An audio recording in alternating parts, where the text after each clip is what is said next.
first question is are we at the end of the story for amino bisphosphonates? I really don't think so, because right now millions of people in the world are using these amino bisphosphonates, and I think they're very effective in reducing the risk of fracture, and overall they're very, very safe.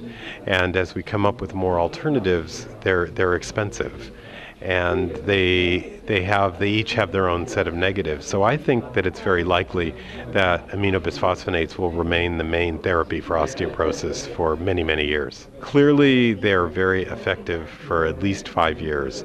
I think in people that are at high risk of vertebral fracture, spine fracture, I think they will continue to be effective and probably could be used up to 10 years.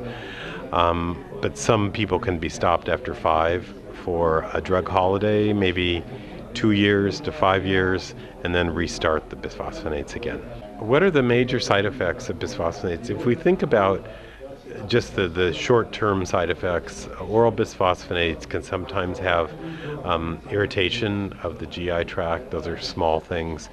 I think the thing that people are worried about the most at this stage is the possible increased risk of atypical femur fractures. And so that's probably the most important thing, but they're extremely rare. We know that for every 1,000 regular hip fractures that occur, and we can prevent perhaps 400 of those, there's only one atypical fracture that occurs. So even if in fact the risk is increased by bisphosphonates, it's a very rare event, and it clearly does not outweigh the benefits of the therapy.